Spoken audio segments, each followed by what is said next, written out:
आइए सभी लोग ब्रह्मांजलि में सीधे हाथ रखते हुए यज्ञ में हम प्रवेश करते हैं।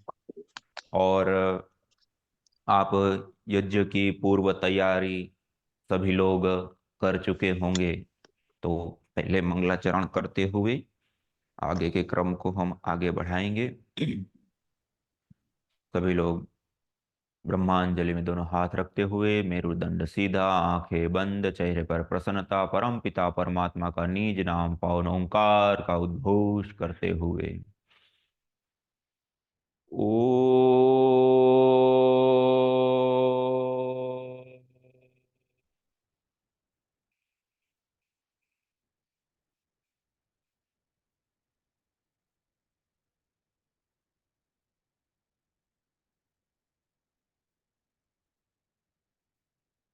ओ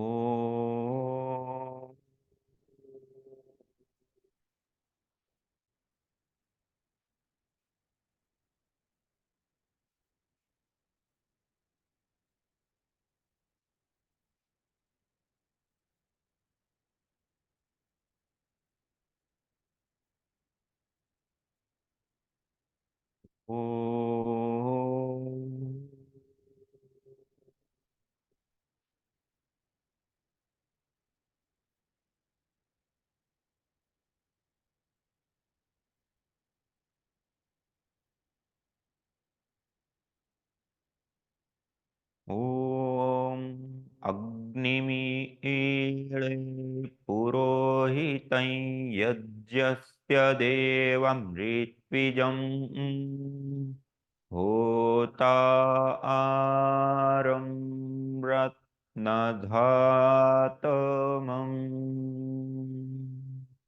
सर्वरक्षक परम पिता परमात्मा के श्री चरणों में कोटि कोटि नमन करते हुए, जिन कोटि कोटि ऋषियों ने अपने संपूर्ण जीवन को आहूत करके इस वैदिक ज्ञान को आत्मसात किया, इस वैदिक सनातन संस्कृति को आगे बढ़ाया, और आज हम सब लोगों तक यह अनमोल ज्ञान हम तक पहुंच रहा है, उन कोटि कोटि ऋषियों के श्री चरणों में नमन वंदन प्रणाम करते हुए, वर्तमान योग ऋषि परम पूज्य श्रद्धेय स्वामी जी महाराज, आयुर्वेद मनीषी परम पूज्य श्रद्धेय आचार्य श्री महाराज, जिनके असीम कृपा से आज हम सब मिलकर के इस वैदिक आलोक को आत्मसात कर पा रहे हैं, वैदिक ज्ञान को हम प्राप्त कर पा रहे हैं, अपने जीवन को कृतार्थ और धन्य कर पा रहे हैं, उन दोनों ही ऋषियों के श्री चरणों में कोटि कोटि प्रणाम करते हुए, आप सभी योगी याज्ञिक साधक भाई बहन जो संपूर्ण भारतवर्ष से अलग अलग स्थानों से, और कुछ भाई बहन तो भारत से भी बाहर रह रहे हैं, कोई यूएसए में है, कोई थाईलैंड में है, कोई कहीं के है, कोई कहीं है, आप भी वहां पर अपनी समय की अनुकूलता प्रतिकूलता सब होते हुए भी आप वहां से भी जुड़ रहे हैं। आप सबकी इस वैदिक संस्कृति के प्रति जो निष्ठा है, जो श्रद्धा है, जो विश्वास है, उसके लिए हम विशेष रूप से प्रणाम नमन वंदन करते हैं। और उसके साथ साथ आपका सबका इस प्रातःकालीन भोर के सत्र में हार्दिक स्वागत करते हैं।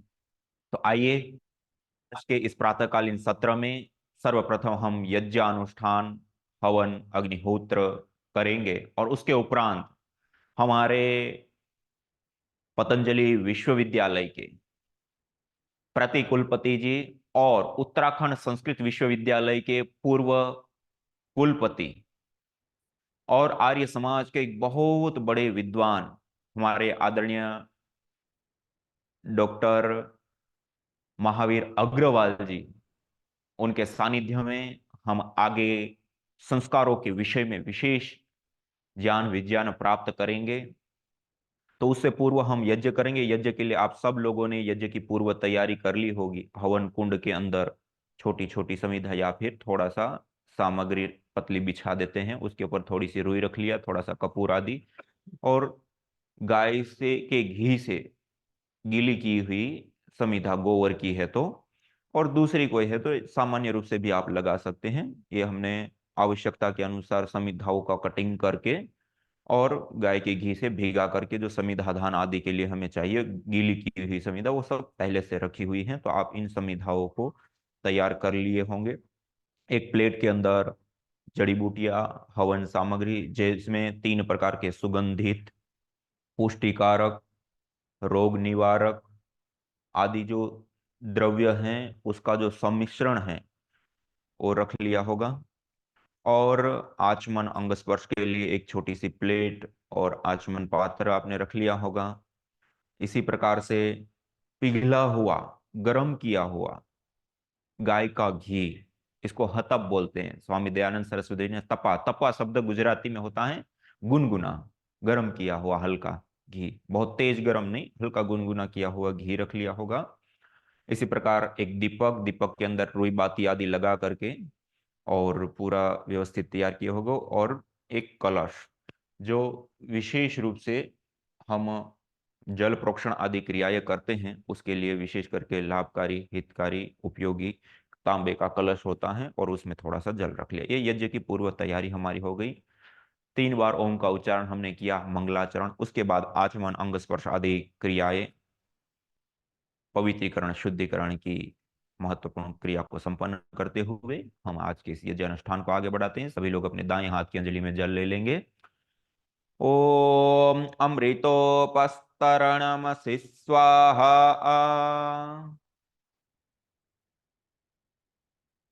ओम अमृतापिधानमसि स्वाहा। ओम सत्यम यशः श्रीर्मयि श्रीः श्रयतां स्वाहा। बिना आवाज किए चुस्की लेते हैं तो आवाज करते हैं, ऐसे बिना आवाज लिए इस जल का पान करते हैं और हाथ को जो मुंह के साथ जो भाग लगता है उसी को अच्छे से धो लेते हैं। उसके बाद बाएं हाथ की अंजलि में 1 चम्मच जल लेंगे और दाएं हाथ की मध्यम और अनामिका 2 उंगलियों से जल में स्पर्श करते हुए अंग स्पर्श करेंगे। ओम वांग आस्यस्तु, ओम नसोर्मे प्राणोस्तु, ओम अक्ष्णोर्मे चक्षुरस्तु, ओम कर्णयोर्मे श्रोत्रमस्तु, ओम बाह्वोर्मे बलमस्तु, ओम ऊर्वोर्म ओजोऽस्तु, ओम अरिष्टानि मिंगानि तनुस्तन्वा में सह सन्तु। शरीर के सभी अवयवों के ऊपर, अंगों के ऊपर जल का छिड़काव कर देते हैं। उसके उपरांत अब हम हाथ जोड़ करके पूरे श्रद्धा भाव भक्ति से युक्त होकर के ईश्वर की स्तुति, प्रार्थना और उपासना करेंगे। अथ ईश्वरस्तु ते प्रार्थनोपासना। ॐ विश्वानि देव सवितर्दुरितानि परासुव, यद्भद्रं तन्न आसुव। ॐ हिरण्यगर्भः समवर्तताग्रे भूतस्य जातः पतिरेक आसीत्, सदाधार पृथिवीं द्यामुते मां कस्मै देवाय हविषा विधेम। ॐ य आत्मदा बलदा यस्य विश्व उपासते प्रसिसंयस्य देवाः, यस्य छायामृतं यस्य मृत्युः कस्मै देवाय हविषा विधेम।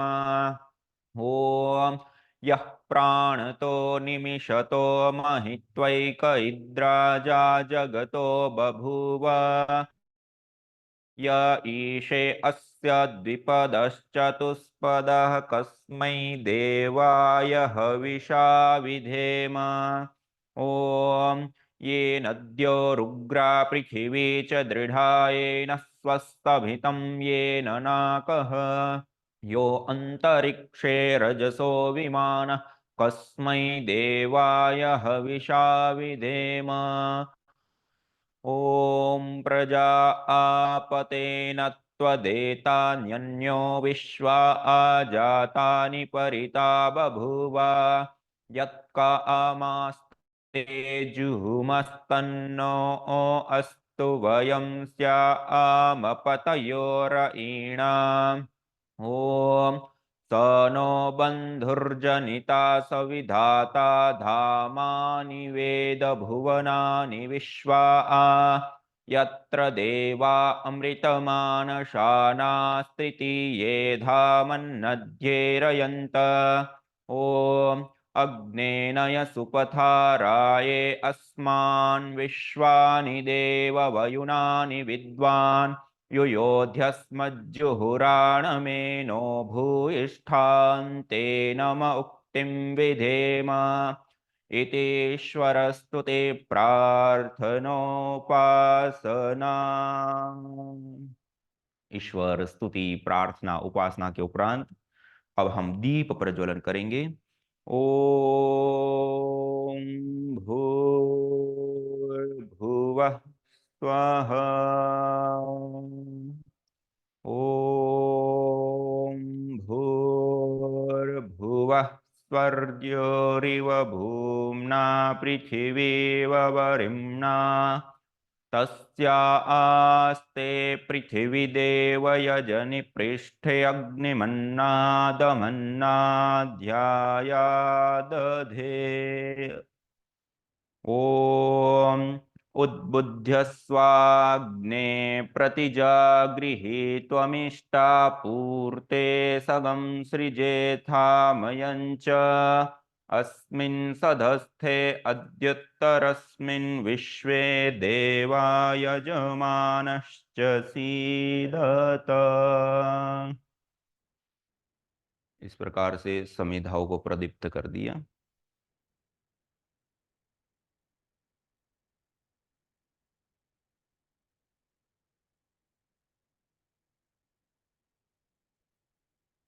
अब हम समिधा धान करेंगे। ओम अयंत एद्म आत्मा जातवेदस्तेनेद्यस्वर्धस्व चेद्धवर्धय चास्मान् प्रजया पशुभिर्ब्रह्मवर्चसेनान्नाद्येन समेधय स्वाहा। इदमग्नये जातवेदसे इदन्न मम। ॐ समिधाग्निं दुवस्यत घृतेर्बोधयता तिथिम् आस्मिन् हव्या जुहोतना सुसंविद्धाय शोचिषे घृतं तीव्रं जुहोतना अग्नये जातवेदसे स्वाहा। इदमग्नये जातवेदसे इदन्न मम। ॐ तन्त्वा समिद्भिरङ्गिरो घृतेन वर्धयामसि बृहच्छोचाय विष्ठ्य स्वाहा। इदमग्नये अंगिरसे इदन्न मम। अब हम पंचघृत आहुति प्रदान करेंगे। ओम अयंत एद्म आत्मा जातवेदस्तेनेद्यस्वर्धस्व चेद्धवर्धय चास्मान् प्रजया पशुभिर्ब्रह्मवर्चसेनान्नाद्येन समेधय स्वाहा। इदमग्नये जातवेदसे इदन्न मम। ॐ अयंत एद्म आत्मा जातवेदस्तेनेद्यस्वर्धस्व चेद्धवर्धय चास्मान् प्रजया पशुभिर्ब्रह्मवर्चसेनान्नाद्येन समेधय स्वाहा। इदमग्नये जातवेदसे इदन्न मम। ॐ अयंत एद्म आत्मा जातवेदस्तेनेद्यस्वर्धस्व चेद्धवर्धय चास्मान् प्रजया पशुभिर्ब्रह्मवर्चसेनान्नाद्येन समेधय स्वाहा। इदमग्नये जातवेदसे इदन्न मम। ॐ अयंत एद्म आत्मा जातवेदस्तेनेद्यस्वर्धस्व चेद्धवर्धय चास्मान् प्रजया पशुभिर्ब्रह्मवर्चसेनान्नाद्येन समेधय स्वाहा। इदमग्नये जातवेदसे इदन्न मम। ओम अयंत इद्म आत्मा जातवेदस्तेनेध्यस्वर्धस्व चेद्वर्धय चास्मान् प्रजया पशुभिर्ब्रह्मवर्चसेनान्नाद्येन समेधय स्वाहा इदमग्नये जातवेदसे इदन्न मम। अब जल प्रोक्षण करेंगे। ओम अदितेनुमन्या स्व। ओम हनुमतेनुमन्या स्व। ओम सरस्वत्येनुमन्या स्व। ओम देवसवितः प्रसूवयज्ञं प्रसूवयज्ञपतिं भगाय दिव्यो गन्धर्वः केतपुः केतं नः पुनातु वाचस्पतिर्वाचन्नः स्वदतु। वेदी के चारों दिशाओं में जल प्रोक्षण करके ईशान कोण में दीपक और कलश को छोड़ देते हैं। अब हम आघारावाज्य भाग आहुति, चार विशेष घी की आहुति, पहले उत्तर दिशा में प्रदीप समिधा के ऊपर, फिर दक्षिण दिशा में समिधा के ऊपर। ओम अग्नये स्वाहा इदमग्नये इदन्न मम।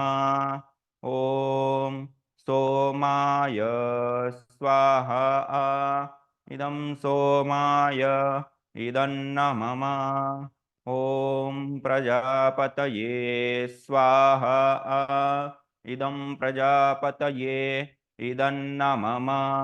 ओम इंद्राय स्वाहा इदमिंद्राय इदन्न मम।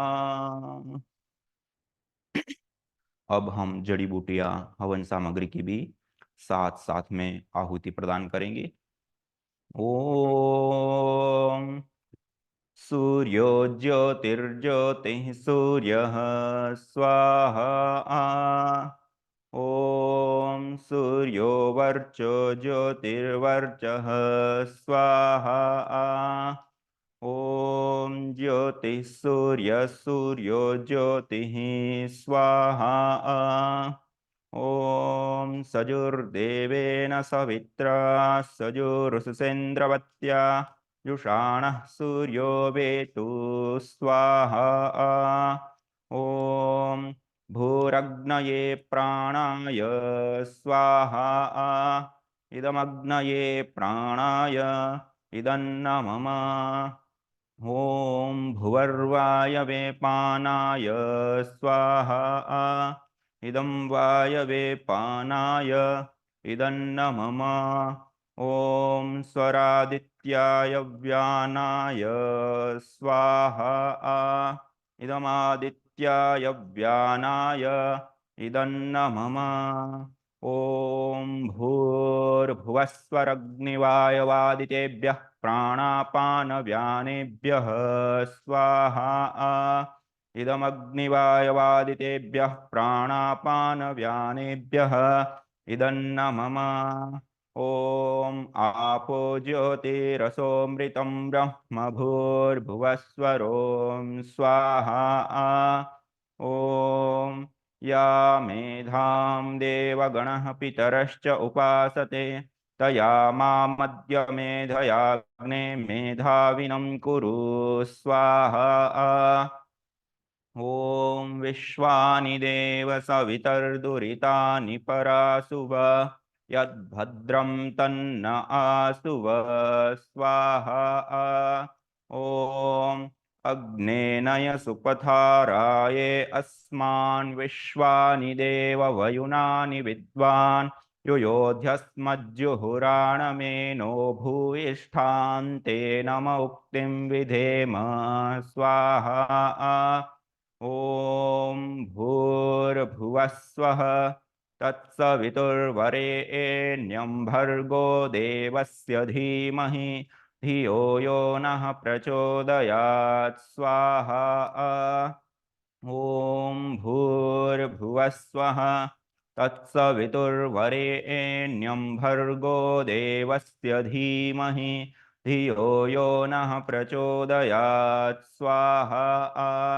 ओम भूर्भुवस्वः तत्सवितुर्वरेण्यं भर्गो देवस्य धीमहि धियो यो नः प्रचोदयात् स्वाहा।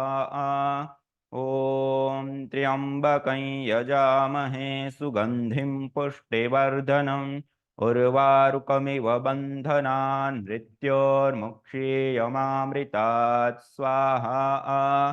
ॐ त्र्यम्बकं यजामहे सुगन्धिं पुष्टिवर्धनम् उर्वारुकमिव बन्धनान् मृत्योर्मुक्षीयमामृतात् स्वाहा। ॐ त्र्यम्बकं यजामहे सुगन्धिं पुष्टिवर्धनम् उर्वारुकमिव बन्धनान् मृत्योर्मुक्षीयमामृतात् स्वाहा। ॐ स्तुता मया वरदा वेदमाता प्रचोदयन्ताम् पावमानि द्विजानाम् आयुः प्राणं प्रजां पशुं केतिं द्रविणं ब्रह्मवर्चसं मह्यं दत्त्वा व्रजत ब्रह्मलोकं स्वाहा। ॐ सर्वं वै पूर्णं स्वाहा। ॐ सर्वं वै पूर्णं स्वाहा। ॐ सर्वं वै पूर्णं स्वाहा।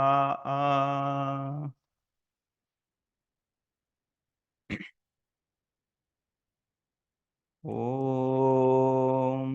सर्वे भवन्तु सुखिनः सर्वे सन्तु निरामयाः सर्वे भद्राणि पश्यन्तु मा कश्चित् दुःखभाग् भवेत्। हे ईश सब सुखी हो कोई न हो दुखारी सब हो निरोग भगवन धन धान्य के भंडारी सब भद्र भाव देखे सन्मार्ग के पथिक हो दुखियान कोई होवे सृष्टि में प्राणधारी।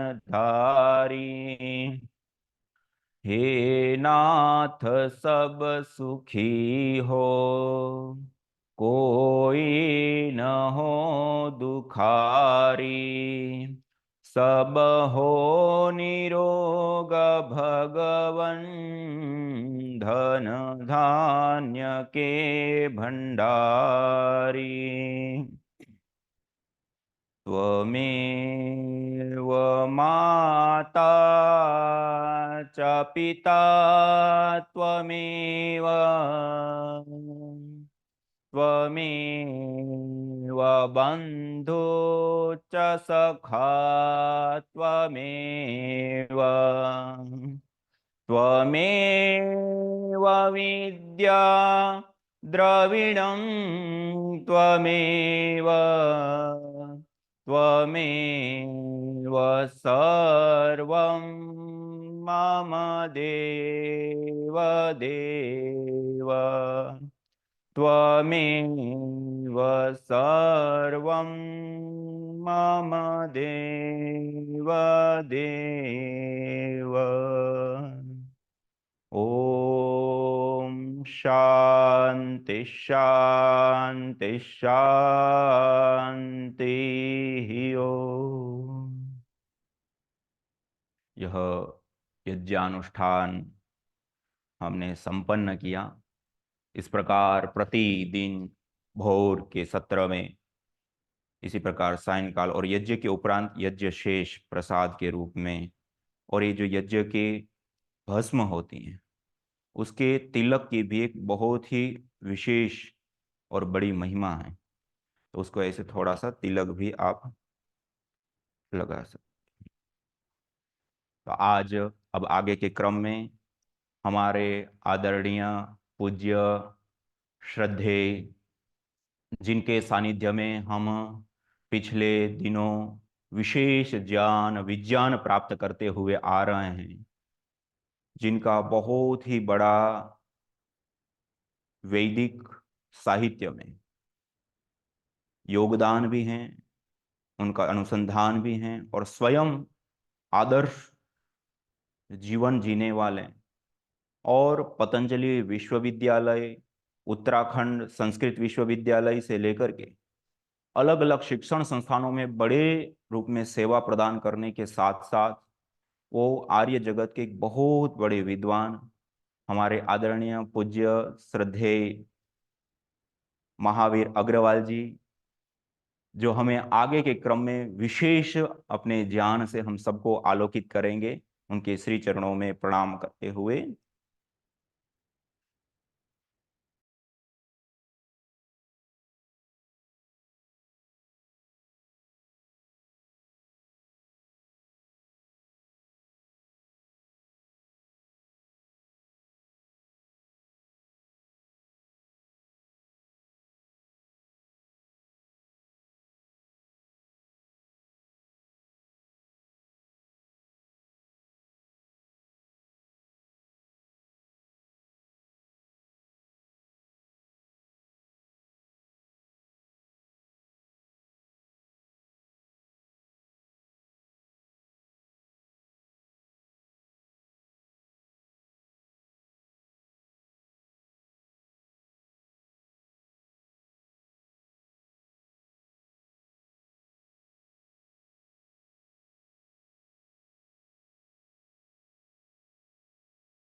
ओ त्वं हि नः पिता वसो त्वं माता शतक्रतो बभूविथ अथा ते सुम्नमीमहे। ओम शांति शांति शांति ओम। पूज्य स्वामी जी महाराज और आज प्रभात काल की इस मंगल वेला में अपनी प्राचीनतम विश्ववारा वैदिक संस्कृति और संस्कारों की गरिमामयी परंपरा को जानने, समझने और उसका प्रचार प्रसार करने के लिए संकल्पित सभी वंदनीय बंधुओं, स्नेहमयी, वात्सल्यमयी, मंगलमयी माताओं, बहनों, हम 16 संस्कारों की धारा में अवगाहन कर रहे हैं। हमने अभी पिछले दिनों गर्भाधान संस्कार से लेकर विवाह संस्कार तक की यात्रा संपन्न की है।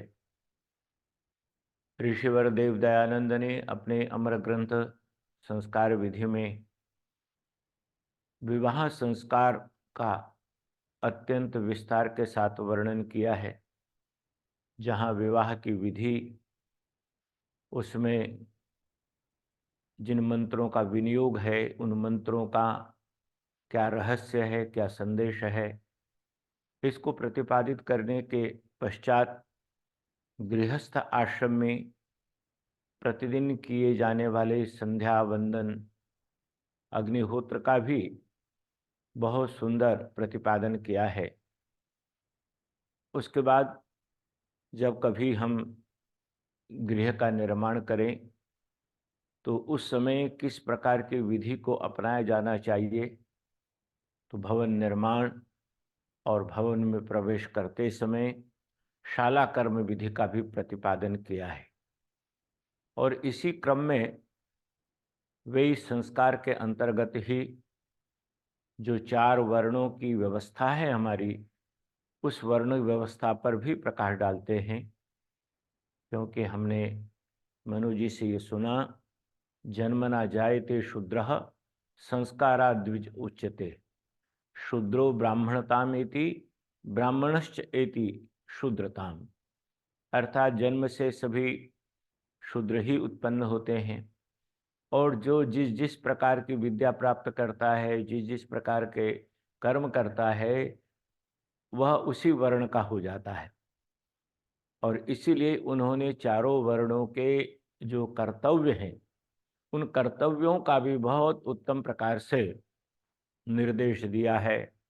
अध्ययनम अध्यापनम पठनम पाठनम तथा दानम प्रतिग्रहश्चैव ब्राह्मणानाम अकल्पयत, अर्थात जो ब्राह्मणत्व को प्राप्त करना चाहते हैं उनके लिए अध्ययनम अध्यापनम यजनम याजनम, पढ़ना पढ़ाना, यज्ञ करना और कराना, दानम प्रतिग्रहश्चैव, स्वयं दान देना और दान को ग्रहण करना, ये ब्राह्मण के कर्तव्य प्रतिपादित किए हैं। शमो दपस तपः शौचम क्षांतिरार्जवमेव च ज्ञानम विज्ञानमास्तिक्यम ब्रह्म कर्म स्वभावजम। क्षत्रिय का कर्तव्य बताते हुए ऋषिवर कहते हैं, प्रजानां रक्षणं दानम विद्याध्ययनमेव च विषयेषु अप्रसक्तिश्च क्षत्रियस्य समासतः। प्रजाओं की रक्षणा करना, जहाँ कहीं अत्याचार हो रहा हो, अन्याय हो रहा हो, उस अत्याचार को मिटाना, उसको दूर करना। शौर्यम तेजो धृतिर्दाक्ष्यम युद्धे चापि अपलायनम दानम ईश्वर भावश्च क्षात्र कर्म स्वभावजम। और क्षत्रिय का धर्म बताने के पश्चात वे वैश्य का कर्तव्य प्रतिपादित करते हुए कहते हैं, पशूनां रक्षणं दानम इज्याध्ययनमेव च वणिक्पथम कुसीदम च वैश्यस्य कृषिमेव च। पशुओं की रक्षा करना, दान देना और यज्ञ करना, अध्ययन करना, ये सारे के सारे वैश्य के कर्म बताए गए हैं। जहाँ कहीं अभाव हो, किसी भी प्रकार का, अन्न का, वस्त्र का या अन्य किसी भी प्रकार का जहाँ कहीं अभाव होता है, तो वैश्य इतना धन अर्जन करे कि उस अर्जन में से वितरण करके और जहाँ जहाँ अभाव हो उस अभाव को वो समाप्त करे। और शूद्र को भी किसी भी प्रकार से हेय दृष्टि से न देखते हुए, एकमेव तु शूद्रस्य प्रभु कर्म समाविशत एतेषामेव वर्णानाम शुश्रूषाम अनुसूया। शूद्र का अभिप्राय आशूद्रवती इति शूद्र, अर्थात जहाँ कहीं भी सेवा की आवश्यकता होती है, जो दौड़ करके जाता है, सबसे पहले आगे बढ़कर के सेवा कार्य में अपने आप को समर्पित करता है, वह शूद्र है। क्योंकि ऋषियों ने कहा है, सेवा धर्म परम गहन योगिनाम अप्यगम्य। सेवा का धर्म कोई सामान्य धर्म नहीं है। सब व्यक्ति सेवा धर्म में प्रवृत्त नहीं हो सकते। जिनके मन में बहुत उदारता है, जिनका मन सात्विक है, पवित्र है, भव्य भावों से, सात्विक भावों से ओतप्रोत है, ऐसा व्यक्ति ही किसी दूसरे के दर्द को, पीड़ा को, कष्ट को देख करके उसकी सेवा के लिए दौड़ता है। तो इस वर्ण व्यवस्था का भी बहुत सुंदर प्रकार से प्रतिपादन किया है। इसका विस्तार से वर्णन करने के बाद गृहस्थ धर्म को जब हमने उत्तम बनाया, गृहस्थ धर्म के दायित्वों को पूरा किया, 50 वर्ष की आयु हो गई, उसके बाद जो हमारी आश्रम व्यवस्था है, उस आश्रम व्यवस्था के अनुसार वानप्रस्थ की विधि, वानप्रस्थ संस्कार, अर्थात संसार के आकर्षण को, दुनिया के प्रलोभन को, घर परिवार की मोह ममता को, आसक्ति को त्याग करके अब लोकोपकार की भावना से, विश्व का कल्याण करने की कामना से धीरे धीरे अध्यात्म के पथ पर अग्रसर होने की इच्छा से गृहस्थ को चाहिए कि वो वानप्रस्थ की दीक्षा ले। कहा है, ब्रह्मचर्य आश्रमम समाप्य गृही भवेत्, गृही भूत्वा वनी भवेत्, वनी भूत्वा प्रव्रजेत। ये एक हमारी कल्याणमयी परंपरा है, जीवन का निर्माण करने वाली एक महान जीवन पद्धति है कि पहले गुरुकुल में जा करके उपनयन वेदारंभ संस्कार करके हमने वेदों की विद्या प्राप्त की, और जब विद्यावान बलवान विद्वान हो गए तो गृहस्थ आश्रम में प्रवेश किया। गृहस्थ आश्रम में रहते हुए उसके सारे कर्तव्यों को, सारी जिम्मेदारियों को, सारे दायित्वों को पति और पत्नी ने मिलकर के पूर्ण किया, सबको सुख दिया, अपनी संतान का उत्तम प्रकार से निर्माण किया, उनको श्रेष्ठ विचार श्रेष्ठ संस्कार दिए, और तत्पश्चात जब देखा कि अब गृहस्थ धर्म की जो जिम्मेदारियां हैं वो पूरी हो गई हैं, तो ऋषि लिखते हैं, ब्रह्मचर्याश्रमम समाप्य गृही भवेत्, गृही भूत्वा वनी भवेत्, वनी भूत्वा प्रव्रजेत। यजुर्वेद के मंत्र में कहा, व्रतेन दीक्षामाप्नोति, दीक्षया आपनोति दक्षिणाम, दक्षिणा श्रद्धाम आपनोति, श्रद्धया सत्यमाप्यते। एक बहुत बड़ा व्रत है, और व्रत के द्वारा ही मानव दीक्षा को प्राप्त करता है, उदारता को प्राप्त करता है, अपने उस संकल्प को, अपने उस व्रत को और अधिक दृढ़ से दृढ़तम बनाता चला जाता है।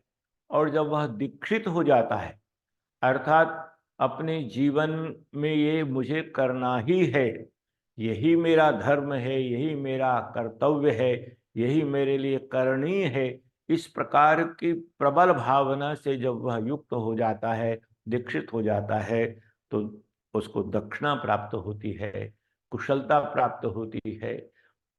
दक्षिणा श्रद्धाम आपनोति, और उस कुशलता से, उदारता से वह श्रद्धा से ओतप्रोत हो जाता है। जैसे कभी महात्मा मुंशीराम स्वामी श्रद्धानंद बने, और उनका रोम रोम नख से लेकर चोटी पर्यंत का सारा जीवन श्रद्धामय हो गया। श्रद्धानंद नाम इसीलिए रखा, श्रद्धाया सत्यमाप्यते। और जब परमपिता परमात्मा के प्रति, धर्म के प्रति, आध्यात्मिकता के प्रति, मानवता के प्रति जब व्यक्ति का हृदय श्रद्धा से कूट कूट करके भर जाता है, ओतप्रोत हो जाता है, तो वह परम सत्य को प्राप्त करता है। सत्य को ही ब्रह्म कहा गया है, सत्य ही परम तत्व है, सत्य ही ईश्वर का स्वरूप है। सत्य को प्राप्त करना ही मानव जीवन का सर्वोच्च लक्ष्य है। तो ये संपन्न होता है वानप्रस्थ और सन्यास की दीक्षा से। इस वानप्रस्थ की महत्ता को बताते हुए, जहाँ प्रतिदिन किया जाने वाला और विशेष अवसरों पर किया जाने वाला जो यज्ञ है, देव यज्ञ अग्निहोत्र, उसको संपन्न करना है। उसी के साथ साथ ऋषिवर ने वेद के उन मंत्रों को भी यहाँ पर उद्धृत किया है।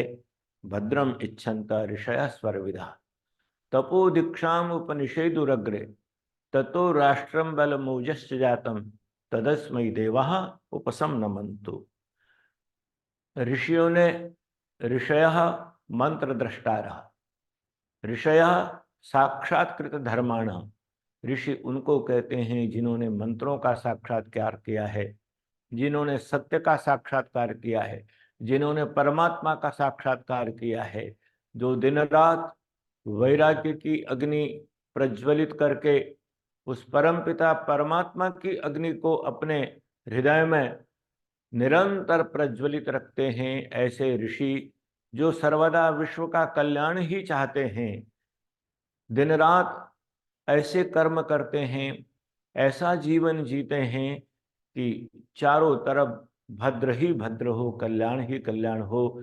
भद्रम इच्छन्तः ऋषयः, ऋषियों ने भद्र कल्याण की कामना से तपो दीक्षाम उपनिषेदुरग्रे, सबसे पहले तप और दीक्षा, इन दो तत्वों को रखा। अर्थात जो तपस्वी होगा, जो किसी महान उद्देश्य के लिए दीक्षित होगा, ब्राह्मण, क्षत्रिय, वैश्य, वानप्रस्थ, सन्यास, आचार्य, राजा, नाना प्रकार की मानव की भूमिकाएं हैं। किसी भी विशिष्ट भूमिका में रहने की और उसके कर्तव्यों को पूर्ण करने की जिसने मन में दृढ़ भावना बना ली है, तो कहा कि ऐसा तपस्वी व्यक्ति और ऐसा दीक्षित व्यक्ति, ये दो ही मिलकर के किसी राष्ट्र को बना सकते हैं। तो ऋषियों ने मानव के लिए तप और दीक्षा दो को रखा। और जब देशवासी, देश के नागरिक, देश में रहने वाले भद्रजन इस प्रकार से तप और दीक्षा से ओतप्रोत हो जाते हैं, ततो राष्ट्रम बलमोजस जातम, तब राष्ट्र का निर्माण होता है। राष्ट्र का निर्माण केवल व्याख्यानों से नहीं होता, राष्ट्र का निर्माण केवल भवनों से नहीं होता, राष्ट्र का निर्माण लंबी चौड़ी सड़कों मात्र से नहीं होता, बल्कि तपस्वियों से होता है, दीक्षित जनों से होता है। तदस्मै देवा उपसमनमन्तु, और जब इस प्रकार की दिव्य विराट भावना से परिपूर्ण होकर कोई व्यक्ति कार्य करता है, तो सारे के सारे देशवासी उसको देखने के लिए, उसको नमन करने के लिए बड़ी श्रद्धा के साथ आते हैं। तो वानप्रस्थ के प्रसंग में इस प्रकार का जीवन जीने की बात कही है। और यहाँ पर मनु जी महाराज के भी कुछ पद्यों को, श्लोकों को उद्धृत करते हुए कहा गया है। एवं गृहाश्रमे स्थित्वा विधिवत स्नातको द्विजः, वने वसेत्तु नियतो यथावत विजितेन्द्रिय।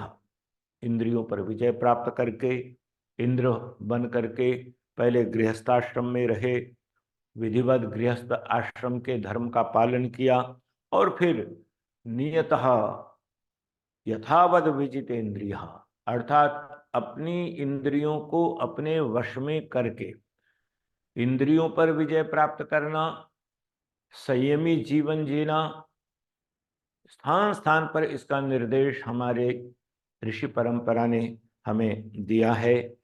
गृहस्थस्तु यदा पश्चेत बलि पलितमात्मनः अपत्यस्यैव चापत्यम तदारण्यम समाश्रयेत्। जब व्यक्ति ये देखे कि अब मेरे केश धवल होने लगे हैं, श्वेत होने लगे हैं, मुखमंडल पर झुर्रियां पड़ने लगी हैं, तब इस बात की चिंता करनी चाहिए, ये ध्यान करना चाहिए, ये सोचना चाहिए कि अब गृहस्थ जीवन को त्याग करके, दाम्पत्य जीवन को, पारिवारिक जीवन को छोड़ करके अब तपस्या का, साधना का, जीवन के निर्माण का, कल्याण का मार्ग अपनाना चाहिए। और कहा है पुत्रेषु भार्यां संत्यज्य निक्षिपेत वनम गच्छेत सहयुवा। कहते हैं संत्यज्य ग्राम्यम आहारम, जो अब तक हम स्वादिष्ट भोजन ग्रहण कर रहे थे, सर्वम चैव परिच्छदम, और सारे के सारे सुंदर आभूषण, वस्त्र, श्रृंगार के साधन, अलंकरण के जो साधन हैं, उन सब का परित्याग करके और इच्छा के अनुसार या तो अपनी पत्नी को पुत्रों के पास छोड़कर, और यदि उसकी भी वैराग्यवान होकर साधना करने की भावना हो तो उसको लेकर के भी वन में जा सकता है। स्वाध्याये नित्य युक्त स्यात् स्वांतो मैत्रः समाहितः दाता नित्यम अनादाता सर्वभूतानुकंपक। कितनी हमारी महिमामयी ये परंपरा है।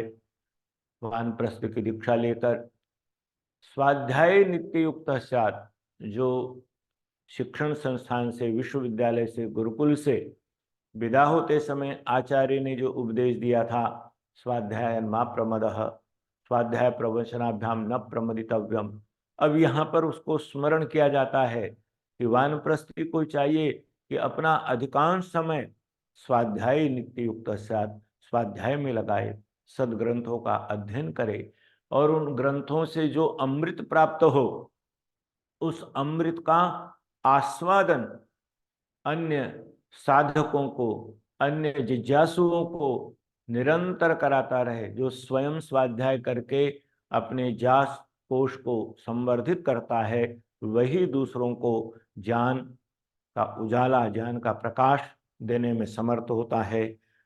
दांतः, फिर कहा दांत अर्थात इंद्रियों का दमन करने वाला, इंद्रियों को अपने वश में रखने वाला। मैत्र, सबके प्रति मित्रता का भाव रखने वाला।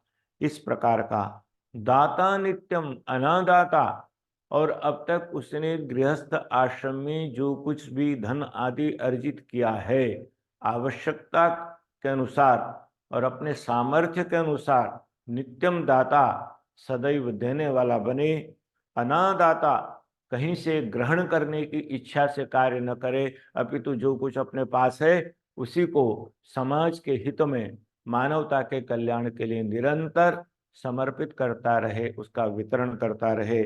सर्वभूतानुकंपक, और उसके मन में सभी प्राणियों के प्रति अनुकंपा का, दया का, प्रीति का, प्रेम का, स्नेह का भाव होना चाहिए कि ये सब मेरे परिवारजन हैं, यही मेरा समाज है, इन्हीं के प्रति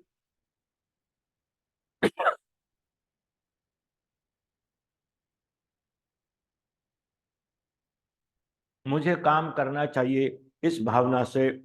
और उसकी विधि का वर्णन किया है कि अग्नि प्रज्वलित करके और नित्य प्रति जिस प्रकार के आहुतियां दी जाती हैं उनको देकर कुछ विशेष आहुतियां देने का विधान है। स्थाली पाक तैयार करके और उसमें अच्छी पुष्कल मात्रा में घृत डाल करके ओम काय स्वाहा, कस्मै स्वाहा, कतमस्मै स्वाहा, इन मंत्रों के साथ यज्ञ में विशेष आहुतियां देनी चाहिए। इन मंत्रों में एक एक शरीर के अंग की शुचिता, पवित्रता के लिए परमात्मा से प्रार्थना की गई है। मेरे शरीर का कोई भी अंग अपवित्र न रहे, मैं सबकी पवित्रता के लिए नित्य प्रति योगाभ्यास आदि करता रहूं। धारणा, ध्यान, समाधि के द्वारा अपने मन को, अपनी इंद्रियों को, अपने जीवन को, अपने विचारों को, अपने चिंतन को सुविचार, सुचिंतन बनाने का संकल्प लेने के लिए इन विशिष्ट मंत्रों से आहुतियां देने का विधान किया गया है। हम देखें, आयुर्यज्ञेन कल्पताम स्वाहा, प्राणो यज्ञेन कल्पताम स्वाहा, अपानो यज्ञेन कल्पताम स्वाहा इत्यादि मंत्रों में हमारी आयु, जहां हम परमात्मा से प्रार्थना करते हैं कि प्रभु हमें 100 वर्ष का, शतवर्षीय जीवन दो, तो वो यज्ञ से सार्थक हो, यज्ञमय हो। यज्ञ का अभिप्राय है इदन्न मम, ये मेरा नहीं है, ये समाज का है, ये मानवता का है, ये विश्व का है, ये प्राणी मात्र का है, पूरे चराचर जगत का है, पूरे ब्रह्मांड का है। मेरे इस जीवन से यदि वनस्पतियां फलती फूलती हों, मानवता का श्रृंगार होता हो, जन जन का कल्याण होता हो, तो प्रभु मेरी आयु का एक एक दिन, उसका एक एक क्षण सार्थक है। परमात्मा से प्रार्थना करते हुए वानप्रस्थ में दीक्षित व्यक्ति आहुति देता है और कहता है आयुर्यज्ञेन कल्पता, मेरे प्राण, अपान, व्यान, उदान, समान, ये जितने भी प्राण के प्रकार हैं, ये सारे के सारे यज्ञ के द्वारा सार्थक हों। चक्षुर्यज्ञेन कल्पताम, श्रोत्रम यज्ञेन कल्पताम, मेरा रोम रोम, मेरी आंखें, मेरे कान, मेरी रसना, मेरी नासिका, मेरे हाथ पैर, ये सब के सब यज्ञमय हो, अर्थात मैं किसी भी शरीर के किसी अंग के द्वारा कोई अपवित्र पापमय कर्म न करूं, अपितु पुण्य कर्म करता हुआ परोपकार के, करुणा के द्वारा मैं सारे संसार का निरंतर उपकार करता रहूं। हमारे मनुष्यों ने लिखा है, परोपकाराय सताम विभूताया।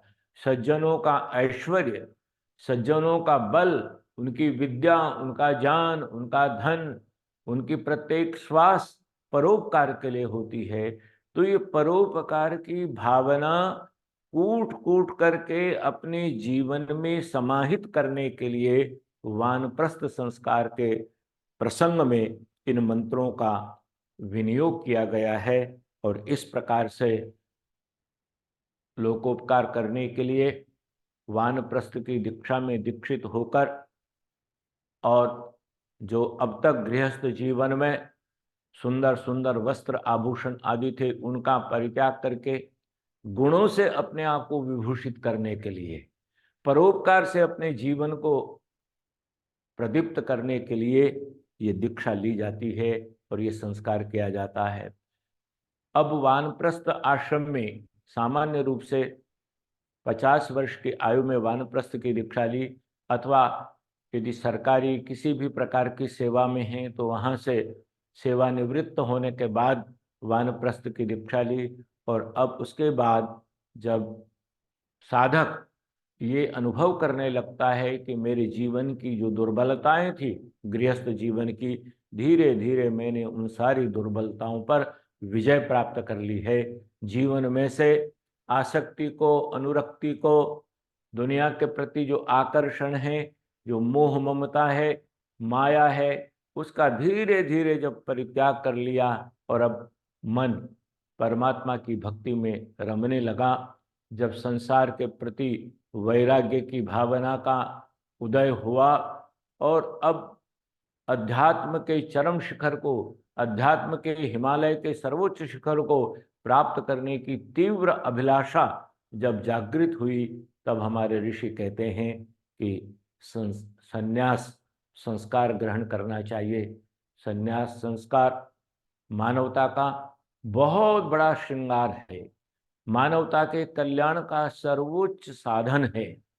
संन्यास के द्वारा हम अपने जीवन को भी आलोकित करते हैं और जहाँ रहते हैं उस स्थान को भी, उस प्रदेश को, उस भूमि को भी आलोकित करते हैं, प्रकाशित करते हैं, उसका भी शोधन बोधन करते हैं, उसका भी कल्याण करते हैं। इसलिए संन्यास संस्कार सर्वोत्तम संस्कार माना गया है। कहा, यद अहरेव विरजेत तद अहरेव प्रव्रजेत, अर्थात जिस दिन पूर्ण वैराग्य हो जाए उसी दिन संन्यास की दीक्षा लेनी चाहिए। जब तक वैराग्य ना हो तब तक संन्यास की दीक्षा लेने का विधान नहीं है। ब्रह्मचर्य से भी सीधे गृह संन्यास की दीक्षा ली जा सकती है, गृहस्थ से भी ली जा सकती है, और वानप्रस्थ के बाद तो 75 वर्ष की आयु में जीवन का जब उत्तरार्ध आने लगा तब संन्यास की दीक्षा लेने का विधान है। इस देश के महाकवि कवि कुलगुरु कालिदास ने भी अपने अमर महाकाव्य रघुवंश में शैशवे अभ्यस्त विद्यानाम, यौवने विषवैशिनाम, वार्धक्ये मुनिवृत्तिनाम, योगे नान्ते तनुत्यजाम, इस एक ही पद्य में भारतवर्ष की जो आश्रम व्यवस्था है उसका स्वर्णाक्षरों में प्रतिपादन किया है। शैशव में, बाल्यकाल में गुरु के पास जाकर के अभ्यस्त विद्यानाम, नाना प्रकार की विद्याओं का अभ्यास करना, और जब हमने विद्याएं प्राप्त कर ली उसके बाद गृहस्थ जीवन में प्रवेश करके उत्तम संतति का निर्माण करना, गृहस्थ धर्म का पालन करना, और यौवने विषयेशी नाम के बाद वार्धक्य मुनिवृत्ति नाम, जब वृद्धावस्था, जैसा कि मैंने निवेदन किया था, जीवन की 6 दशाएं होती है, जायते, अस्ति, विपरिणमते, वर्धते, और उसके बाद जब अपक्षीयते के क्रम में जीवन पहुंच जाता है तो फिर वानप्रस्थ की दीक्षा, और वानप्रस्थ की दीक्षा में जब जीवन को स्वाध्याय से, यज्ञ से, दान से, सेवा से हमने परिपक्व कर लिया, जीवन की हवि परिपक्व हो गई, अब कोई मोह ममता का बंधन हमको बांधने में समर्थ नहीं है, ऐसी जब साधना के द्वारा अवस्था बन जाए तब संन्यास लेना चाहिए। और संन्यास का बहुत विस्तार के साथ ऋषिवर ने वर्णन किया है, और उसमें कहते हैं वो बहुत सारे मंत्र यहाँ पर उद्धृत किए गए हैं, जिन मंत्रों में दिव्य ज्योति के जागरण की बात कही गई है, जहाँ पर जीवन में कितना सुंदर मंत्र एक दिया है, यत्रानंदाश्च मोदाश्च मुदः प्रमुद आसते कामस्य यत्राप्तः कामा तत्र माम अमृतम कृधि इंद्राय इंदो परिश्रव। जहां आनंद ही आनंद है, जहां परमानंद है, जहां मोद है, मुदिता है, हर्ष है, क्योंकि सन्यासी को हमारे संस्कृत साहित्य में राजहंस कहा जाता है, परमहंस कहा जाता है।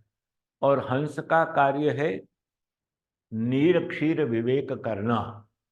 एक कवि ने बड़ा सुंदर श्लोक लिखा है, नीर क्षीर विवेके हंस आलस्यम त्वमेव तनुषे चेद विश्वस्मिन अदना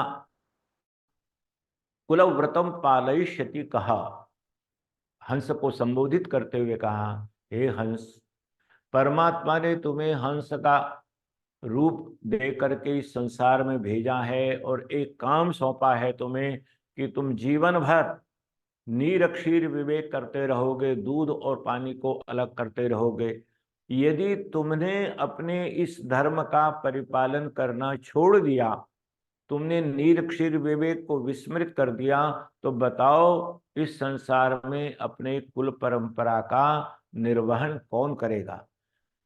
तो हंस के माध्यम से सन्यासी को अन्योक्ति के द्वारा मानो ये संदेश दिया गया है कि हे सन्यासी, हे परिव्राजक, हे महात्मन, हे सन्यास की दीक्षा में दीक्षित राजहंस, तुमको संसार को ये बताना है कि ये नित्य है, ये अनित्य है, ये धर्म है, ये अधर्म है, ये करणीय है, ये अकरणीय है, ये पाप है, ये पुण्य है। ये तुम्हारा दायित्व है कि तुम दुनिया को ये बताओ कि किस मार्ग पर चल करके जीवन का मोक्ष होगा और किस मार्ग पर चल करके जीवन गहरे गड्ढे में गिर सकता है।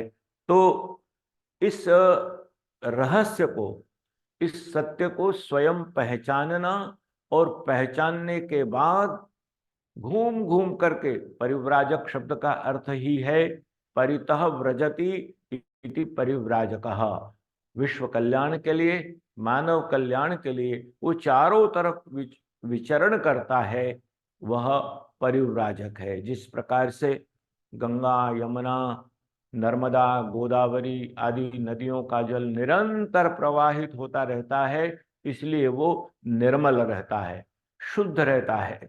इसी प्रकार से सन्यासी के लिए कहा गया है कि वो निरंतर विचरण करता रहे। किसी एक स्थान पर बंधा रहने से उसके जीवन में आसक्ति उत्पन्न हो सकती है, वो निरासक्त रहे, आसक्ति की भावना से मुक्त रहे। इसलिए विश्व कल्याण के लिए, धर्म के उपदेश के लिए, अध्यात्म का मार्ग दिखाने के लिए उसको घूमते रहना चाहिए। इस प्रकार के संदेश। और यहाँ पर फिर मनुजी महाराज के कुछ श्लोकों को उद्धृत करते हुए बताया है, वनेषु तु विहृत्येवं तृतीयं भागमायुषः चतुर्थम आयुषो भागम त्यक्त्वा संगान परिव्रजेत्।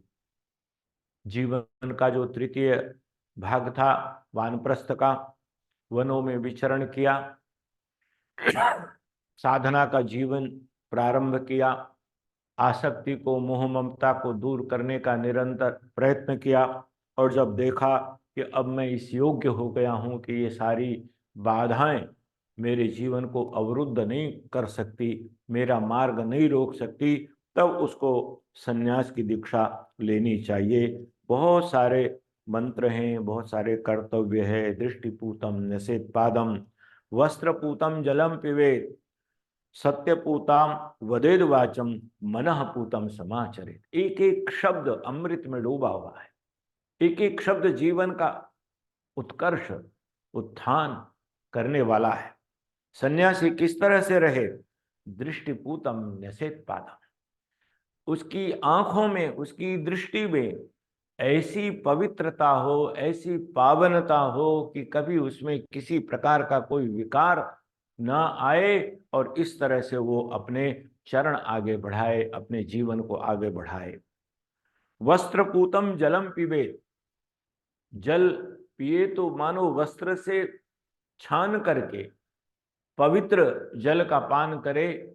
अभिप्राय यह हुआ कि सन्यासी जीवन जीते हुए किसी भी अभक्ष्य पदार्थ का कदापि वो भक्षण न करे, वही भक्षण करे, वही ग्रहण करे। जल हो, भोजन हो, दुग्ध हो, अन्य कोई भी पदार्थ हो जो पूर्णतः पावन है, पवित्र है, सात्विक है, जीवन के अणु अणु को, रोम रोम को पवित्र करने वाला है, जीवन को अपवित्र करने वाली किसी भी वस्तु का कदापि वह ग्रहण न करे। सत्यपूताम वदेद वाचम। सन्यासी हम देखते हैं, चाहे वो जगत गुरु शंकराचार्य जी महाराज हो, चाहे वेदोद्धारक, देशोद्धारक, स्वतंत्रता संग्राम में सैकड़ों हजारों लोगों को प्रेरणा देने वाले, या अध्यात्म की ज्योति जलाने वाले ऋषिवर देव दयानंद हो, जिनकी 200वीं जन्म जयंती आज पूरा विश्व मना रहा है, तो कभी उन्होंने सत्य के साथ समझौता नहीं किया। सत्य ही माना, सत्य ही लिखा, सत्य ही कहा, और सत्य ही अपने जीवन में आचरित करके दिखाया। सत्य पूताम वदेद वाचम। और मनः पूतम समाचरेत। मन को अत्यंत पवित्र, शिव संकल्प वाला, शुभ विचारों वाला, पवित्र विचारों वाला बना करके ही समाचरित, जीवन में आचरण करे। तो बहुत सारे ये मंत्र हैं जो सन्यासी के, परिव्राजक के, महात्मा और साधु के जीवन की उत्कर्षता को, उसकी उत्तमता को, उसके दिव्य स्वरूप को प्रतिपादित करने वाले हैं। संस्कृत के बहुत बड़े कवि भर्तृहरि, जिन्होंने वैराग्य शतक नाम का एक अद्भुत शतक हमको प्रदान किया है, तो उस शतक में भी सन्यासी कैसा हो, उसका मन कैसा हो, उसका जीवन कैसा हो, आचरण कैसा हो, इसका बड़ा विस्तार से वर्णन किया है। समय अभाव से मैं उस ओर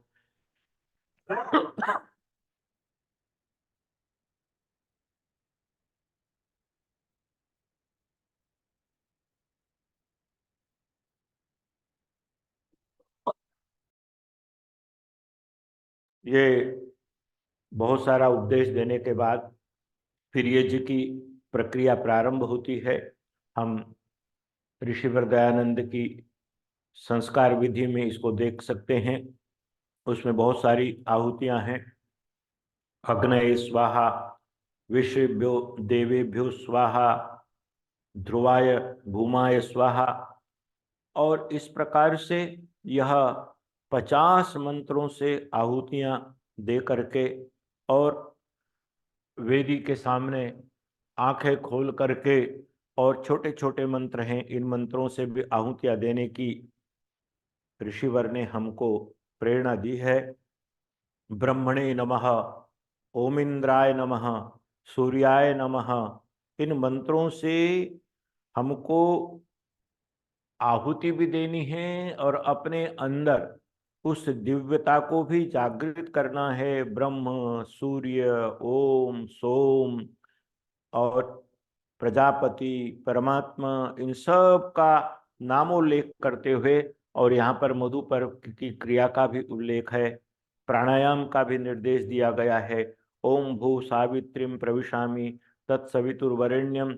इसके द्वारा हम वहाँ, क्योंकि संन्यास आश्रम में प्राणायाम आदि के द्वारा ही अपने दोषों के निराकरण की बात कही जाती है। दह्यन्ते धूमायमानानाम धातूनाम ही यथामला तथेन्द्रियाणाम दह्यन्ते दोषाः प्राणस्य निग्रहात्।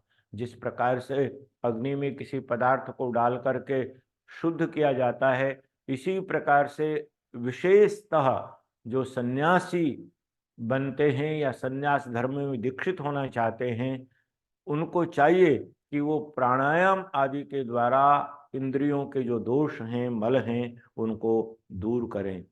और विशेष प्रकार की घोषणा करने का भी सन्यास की दीक्षा में, सन्यास संस्कार में वर्णन किया गया है।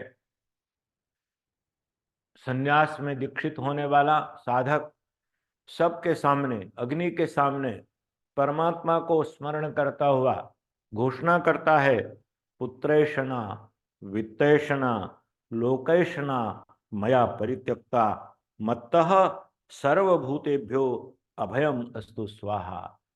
ये भारतीय चिंतन की, वैदिक संस्कृति की उदात्त से उदात्ततम सर्वोच्च भावना है कि एक साधक संन्यास की दीक्षा ले रहा है और संसार में तीन ही इच्छाएं हैं जो व्यक्ति को इधर से उधर नचाती रहती हैं, भटकाती रहती हैं। एक पुत्र की इच्छा, दूसरी धन की इच्छा, और तीसरी मान सम्मान की इच्छा। और इसलिए मनु ने कहा है, सम्मानाद द्विजो नित्यम उद्विजेत विषादेव। व्यक्ति को मान सम्मान की भावना से ऐसे दूर भागना चाहिए, ऐसे दूर रहना चाहिए जैसे हम विष से, जहर से दूर रहते हैं कि कोई विष का कण भी मेरे भोजन में ना आ जाए, अन्यथा मेरे जीवन को समाप्त कर देगा। इसी प्रकार से जो सन्यासी हैं उनको भी पुत्रेषणा, पुत्रों के प्रति जो मोह था, जो आसक्ति थी, ममता थी, उसको समाप्त करना होगा, उसको धीरे धीरे पूर्ण करना होगा, दूर करना होगा। धन की इच्छा, सारा संसार धन की दौड़ में भागा चला जाता है, तो उस आकर्षण को समाप्त करके कुंभिधान्य शब्द का प्रयोग किया जाता था किसी समय इस भारतवर्ष में, कि ऐसे जिनके पास केवल मुट्ठी भर अनाज है, सायंकाल भोजन मिलेगा या नहीं मिलेगा इसकी कोई चिंता न करते हुए, जो परमात्मा पर विश्वास करके वही देने वाला है, वही आज तक दे रहा था, वही आज भी देगा, कल भी देगा, इस पूरे ईश्वर विश्वास के साथ धन की इच्छा को त्यागना और एक कामना, एक ऐषणा मानव को भटकाती रहती है, इधर से उधर दौड़ाती रहती है, वो इच्छा है लोकेशना। अर्थात लोग मेरा मान सम्मान करें, मेरा अभिनंदन करें, मेरी जय जयकारें करें। तो सन्यासी को चाहिए कि इन सारी कामनाओं को वह विराम दे, इनका परित्याग करे, और उसके बाद जल में खड़े होकर पूर्व दिशा की ओर मुख करके वो इन मंत्रों का उच्चारण करता है। ओम भूः सावित्रीं प्रविशामि तत्सवितुर्वरेण्यम, ओम भुवः सावित्रीं प्रविशामि भर्गो देवस्य धीमहि।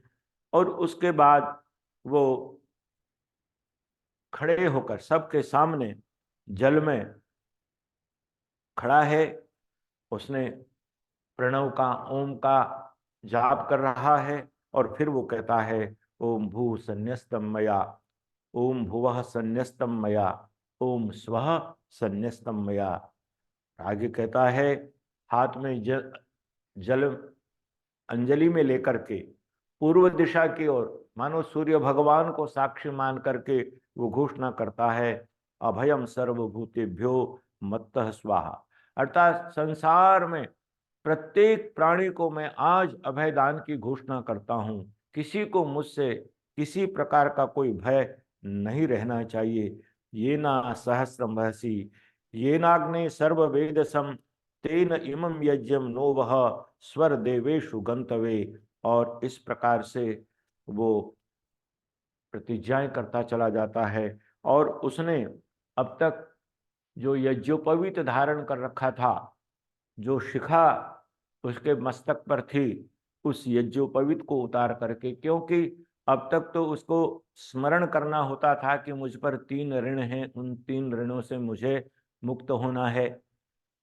वो शिखा प्रतिदिन गायत्री मंत्र का उच्चारण करके शिखा बंधन करता हुआ अपनी बुद्धि को पवित्र बनाने की प्रार्थना किया करता था। लेकिन अब तो उसका सारा जीवन ही यज्ञमय है, परोपकारमय है, प्रभुमय है, ईश्वर के प्रेम में अहरनिश डूबा हुआ है। पल भर के लिए, क्षण भर के लिए भी उसके जीवन में किसी प्रकार का कोई विकार, कोई दोष, कोई आकर्षण, कोई आसक्ति, कोई मोह ममता, किसी सांसारिक वस्तु के प्रति प्रलोभन की भावना, इन सब को उसने आज छोड़ दिया है, इन सब का त्याग कर दिया है। इसलिए वो अब केवल कौपीन धारण करता है। वो यज्ञोपवीत को भी निकाल करके, शिखा को भी हटा करके, और अब एक नया जीवन जीने के लिए आगे बढ़ रहा है। तो इस प्रकार से संन्यास की दीक्षा, घोषणा कि मैंने सारी इच्छाओं का परित्याग कर दिया है, अब मैं केवल लोकोपकार के लिए, संसार के कल्याण के लिए ही परिव्राजक बनकर के विचरण करता रहूंगा, और मेरे जीवन का लक्ष्य अब केवल मोक्ष होगा। धर्म, अर्थ, काम और मोक्ष, ये जो चार पुरुषार्थ थे, मैंने धर्म का, अर्थ का और काम का इन पीछे के जीवन में परिपालन किया। अब मैं संन्यास की दीक्षा में दीक्षित होकर के जो मुक्ति का मार्ग है, मोक्ष का मार्ग है, जिससे जीवन के सारे कष्ट, सारी चिंताएं, सारे दुख समाप्त होकर के आनंद ही आनंद प्राप्त होता रहे, तो इस रास्ते पर वो चल पड़ता है। सन्यासी के कर्तव्यों का निर्देश करते हुए कहा गया, धृते दृंघमा मित्रस्य मा चक्षुषा सर्वाणि भूतानि समीक्षन्ताम मित्रस्याहम चक्षुषा सर्वाणि भूतानि समीक्षे मित्रस्य चक्षुषा समीक्षामहे। हे प्रभु, मुझे ऐसी शक्ति दो कि संन्यास की दीक्षा लेने के बाद, संन्यास संस्कार से संस्कारित होने के बाद, मैं सारे संसार को मित्र की दृष्टि से देखूं। किसी के भी प्रति मेरे मन में, मेरे जीवन में शत्रुता का भाव ना हो। और उसी में कहा, यस्तु सर्वाणि भूतानि आत्मन्येवानुपश्यति सर्वभूतेषु चात्मानं ततो न विचिकित्सति। जो सभी प्राणियों में अपने आप को देखता है और अपने अंदर सबको देखता है, वही वास्तव में सच्चा योगी है, महात्मा है, सन्यासी है। भारतवर्ष का तो यह चिंतन रहा है कि हमने नर नारायण, प्रत्येक नर में, प्रत्येक व्यक्ति में नारायण के दर्शन किए हैं, भगवान के दर्शन किए हैं, प्रत्येक व्यक्ति को प्रभु का स्वरूप माना है। और यही नहीं रुके, इससे भी आगे हम बढ़कर के दरिद्र नारायण, अर्थात जो दरिद्र है, समाज का वंचित, शोषित, पीड़ित, अंतिम जो व्यक्ति है, उसमें भी उस भगवान के दर्शन करने की बात हमारे ऋषियों ने हमको कही है। तो यहाँ पर सन्यासी, परिव्राजक इस प्रकार का संकल्प लेता है कि मैं आज से संसार के प्रत्येक प्राणी को, प्रत्येक व्यक्ति को मित्रता की दृष्टि से देखूंगा। और बहुत सुंदर यजुर्वेद का ये मंत्र है, यस्मिन् सर्वाणि भूतानि आत्मैवाभूत विजानतः तत्र को मोह कह शोकः एकत्वम अनुपश्यतः। जब सारे संसार में एकत्व की भावना स्थापित हो जाती है, तो फिर न कोई मोह है, न कोई शोक है, न कोई चिंता है, न कोई पीड़ा है, न कोई मेरा है, न कोई तेरा है। सब मेरे हैं, सब मेरे सखा हैं, मित्र हैं। इस प्रकार की भावना से सन्यासी अपने जीवन का कल्याण करता है। सम्मानाद ब्राह्मणो नित्यम उद्विजेद विषादिव अमृतस्यैव चाकांक्षेद अवमानस्य सर्वदा। यमान सेवेत सततम न नियमान केवलान बुधा यमान पतत्य कुर्वाणो नियमान केवलान भजन। महर्षि पतंजलि ने अपने योग दर्शन में जिन अष्टांग योगों की बात कही है, और उसकी जो आधारशिला है यम और नियम, सन्यासी को चाहिए कि वो इन नियमों का निरंतर पालन करे और इसके द्वारा अपने जीवन का कल्याण करे, सदा ओम का चिंतन करते रहे और इस प्रकार से अपने मानव जीवन को पूर्ण बनाए। ब्रह्मचर्य, गृहस्थ, वानप्रस्थ और संन्यास, ये जीवन के कल्याण के 4 सोपान हैं। इन सोपानों पर आरोहण करता हुआ और शतवर्षीय जीवन प्राप्त करने के बाद एक न एक दिन जातस्य ही ध्रुव मृत्यु ध्रुवम जन्म मृतस्य च। भगवद गीता में योगेश्वर कृष्ण ने कहा है कि जो इस संसार में आया है उसको एक दिन इस संसार से जाना पड़ेगा, और जो इस संसार से जाता है फिर से वो किसी न किसी प्रकार से किसी न किसी योनि में जन्म प्राप्त करता है। तो ये जीवन मरण का चक्र युगों युगों से, जब से सृष्टि का निर्माण हुआ है और जब तक प्रलय नहीं होगी, चलता रहेगा, निरंतर चलता रहेगा। इसको संसार का कोई भी व्यक्ति परिवर्तित नहीं कर सका है। ये जीवन का शाश्वत सत्य है, कटु सत्य है, ध्रुव सत्य है। इस सत्य को कभी बदला नहीं जा सकता। इसलिए 15 संस्कार जब हो गए और अंत में किसी न किसी दिन जब इस जीवन की यात्रा पर विराम होता है, तो उस विराम के समय जो संस्कार, उसको भी हमने यज्ञ कहा और उसका नाम ऋषियों ने दिया अंत्येष्टि संस्कार।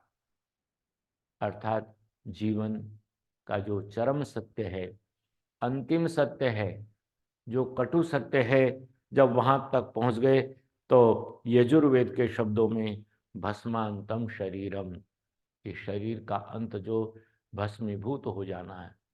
भस्मीभूतस्य देहस्य पुनरागमनम कुतः, ये तो चार्वाकों की वाणी है। वो कहते हैं कि शरीर जब भस्मीभूत हो गया तो फिर इसको आना नहीं है, इसलिए ऋणम कृत्वा घृतम पिबेत, इस प्रकार की बात उन्होंने कही और हमारी सारी मर्यादाओं को तहस नहस कर दिया, नष्ट भ्रष्ट कर दिया। लेकिन जो वैदिक पद्धति है उसमें इसको यज्ञ का स्वरूप दिया है।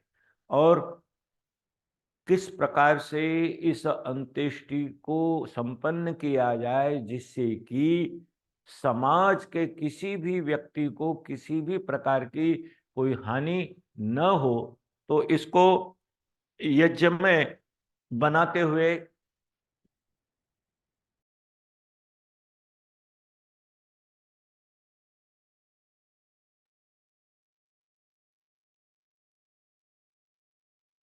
जो जिसका शरीर शांत हो गया है, तो उसको भी एक सुंदर वेदी के समान बना करके वहां पर रखना, और जितना उस व्यक्ति का शरीर का भार है उसके तुल्य, उसके बराबर घृत सामग्री आदि का उसमें प्रयोग करना, जिससे कि मृतक शरीर से किसी भी प्रकार का पर्यावरण में दोष न आए, प्रदूषण की वृद्धि न हो। यहाँ तक ऋषि दयानंद ने कहा है कि यदि जिस व्यक्ति का अंतिम संस्कार होना है, यदि वह निर्धन है, उसके परिवार में व्यवस्था नहीं है, साधन नहीं है, तो और सज्जनों को चाहिए कि वो उसके शरीर के भार के समान घृत आदि की व्यवस्था करके और तब उसका अंतिम संस्कार करें। और उस समय बहुत सारे मंत्रों का विनियोग किया गया है, जैसे अग्नि को प्रविष्ट करा करके अग्रय स्वाहा, सोमाय स्वाहा, लोकाय स्वाहा, अनुमतय स्वाहा, स्वर्गाय लोकाय स्वाहा, इन 5 मंत्रों का उच्चारण करके बाद उसके पश्चात ऐसे मंत्रों का यहाँ प्रयोग किया जाता है, उच्चारण किया जाता है, जिन मंत्रों में जीवन का जो सत्य है उस सत्य को हम अनुभव करें, उस सत्य को हम समझें और किस प्रकार से जीवन कैसे कैसे आगे गतिमान होता है, क्या क्या उसकी अवस्थाएं होती है, क्या उसका स्वरूप होता है, इस सारे चिंतन को हमारे वैदिक ऋषियों ने इस संस्कार में उच्चारित किए जाने वाले मंत्रों में, जिन मंत्रों का यहाँ विनियोग किया है उसमें उनका उल्लेख किया है। बंधुओं, ये हमारी एक ऐसी पावन संस्कारों की गंगा है कि इस गंगा में स्नान करने के बाद जीवन पूर्णतः सार्थकता को प्राप्त हो जाता है। जो हमने धर्म अर्थ काम मोक्ष की बात कही है, जो हमने पंच यज्ञों की बात कही है, और प्रत्येक व्यक्ति चाहता है कि मेरे जीवन का कल्याण हो, कोई नहीं चाहता कि मेरे जीवन का पतन हो या मैं कुमार्गगामी बनूं, मेरा समाज में अपयश हो, लोग मुझे निंदा की दृष्टि से, हेय दृष्टि से देखें।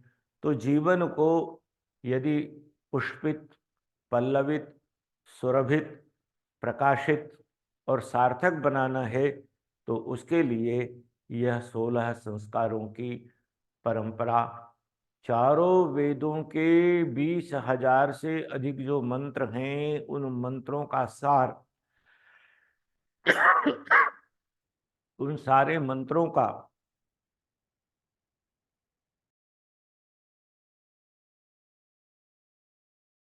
निचोड़ इन 16 संस्कारों के माध्यम से हमें बताया गया है। मैं पूज्य स्वामी जी यज्ञदेव जी महाराज का हृदय से कृतज्ञ हूँ कि उन्होंने मुझे इस विषय में कुछ दो शब्द कहने का, अपने विचार प्रस्तुत करने का और आप सबके साथ जुड़ने का एक अवसर प्रदान किया। यदि हम चाहते हैं कि हमारा देश विश्व गुरु बने, दुनिया का मार्गदर्शन करे, और दुनिया का विश्व का मार्गदर्शन करने से पहले स्वतः अपने जीवन को उन्नत बनाना चाहे तो हमें इस पद्धति को स्वीकार करना ही पड़ेगा, क्योंकि हमारे प्रत्येक संस्कार के साथ वेद के चुने हुए उत्तम मंत्रों का विनियोग है। वहाँ प्रत्येक संस्कार के साथ परोपकार की भावना, दूसरों के कल्याण की भावना, विद्वानों के सम्मान का संदेश, महात्माओं के दर्शन करके उनके आशीर्वाद प्राप्त करने का क्रम, इन सारे संस्कारों में विद्यमान है। और जब किसी विद्वान का, महात्मा का, सन्यासी का, योगी का हमको सानिध्य प्राप्त होता है, आशीर्वाद प्राप्त होता है, उससे जीवन के कुछ सूत्र समझने का हमको अवसर मिलता है, तो वो हमारे जीवन का सर्वोत्तम काल होता है। और उसी के साथ साथ प्रत्येक संस्कार में यज्ञ करने का, आहुतियां देने का विधान है। और कहा है कि जो ईजानः स्वर्गम यान्ति, जो यज्ञ करने वाले होते हैं वो स्वर्ग अर्थात अतिशय सुख को प्राप्त करते हैं। कोई भी व्यक्ति जो अत्यंत सुख प्राप्त करना चाहता है, अपने रोम रोम को पवित्र बनाना चाहता है, अपनी वाणी को, अपने मन को, अपनी बुद्धि को, अपनी इंद्रियों को, अपने आचरण को, अपने व्यवहार को, जीवन को जो पवित्र बनाना चाहता है, तो उसको यज्ञ की शरण में जाना ही पड़ेगा। इसीलिए हम यज्ञ की प्रार्थना जब करते हैं तो यज्ञ रूप प्रभु कह करके उसको संबोधित करते हैं कि हे प्रभु, आप तो यज्ञ रूप हो, आप अग्निमय हो। ऋग्वेद का सबसे पहला मंत्र ही अग्नि की प्रार्थना से प्रारंभ होता है।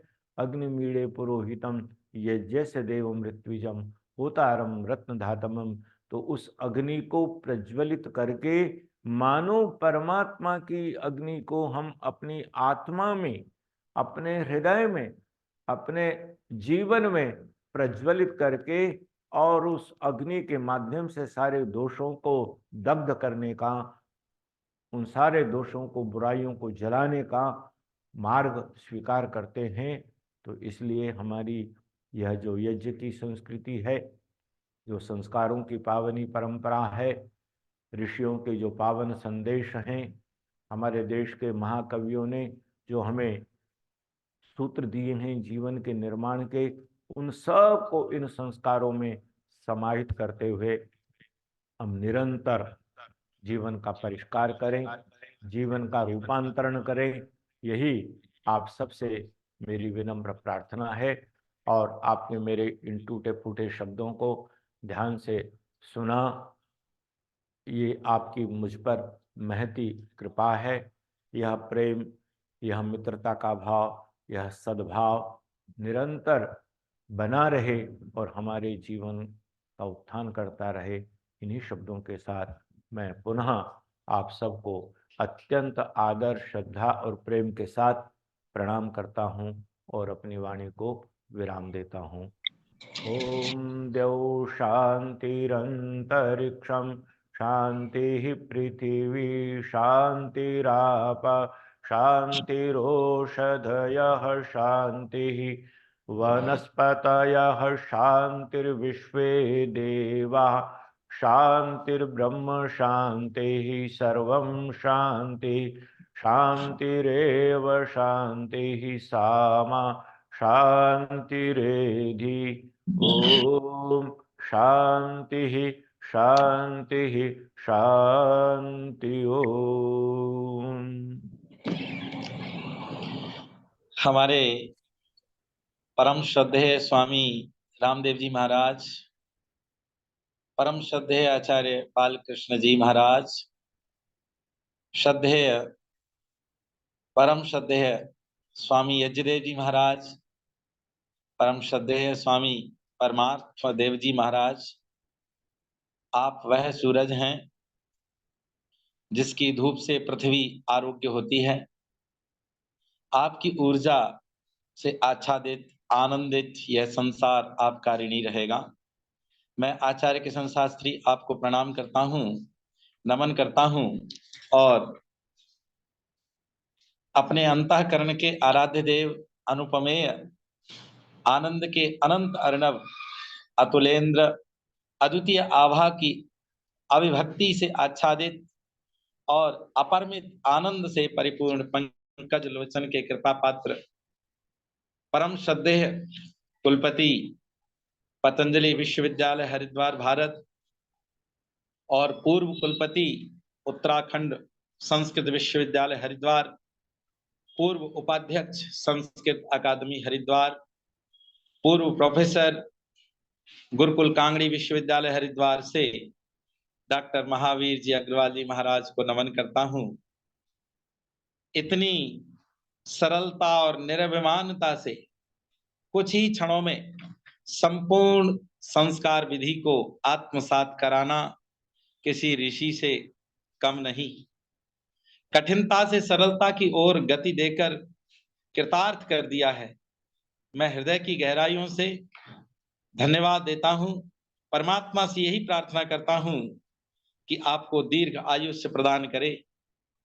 मैं आचार्य किशन शास्त्री आपको बहुत बहुत नमन करता हुआ मैं अपना एक सौभाग्य मानता हूं कि आज मैं 19 साल बाद आपके दर्शन कर रहा हूं और आपकी पवित्र वाणी को सुन रहा हूं। आपका मुंबई में आगमन हुआ था वेद गोष्ठी में, उसी समय आपके दर्शन हुए थे। आपने गागर में सागर भर दिया, सभी साधकों को अपनी साधना का एक अंश देकर, और हमारे सभी साधक बड़ी इस सरल वाणी को, सुरम्य वाणी को और स्पर्श, हृदय स्पर्श ग्राही वाणी को सुनकर सभी कृतकृत्य हुए हैं। मैं आपका पुनः अपने हृदय से आभार प्रकट करता हूं, धन्यवाद करता हूं। स्वामी जी यज्ञदेव जी महाराज ने इतना बड़ा ये कार्य खड़ा किया है जिसके माध्यम से सभी राज्यों से, पूरे भारत से, विदेशों से भी इस शिविर में जुड़े हुए हैं, प्रशिक्षण में जुड़े हुए हैं और वह आनंद ले रहे हैं इस सरल वाणी का। तो मैं पुनः स्वामी जी का और सम्माननीय अग्रवाल जी का मैं हृदय की गहराई से धन्यवाद ज्ञापित करता हूं। आपका बहुत बहुत धन्यवाद। आपको पुनः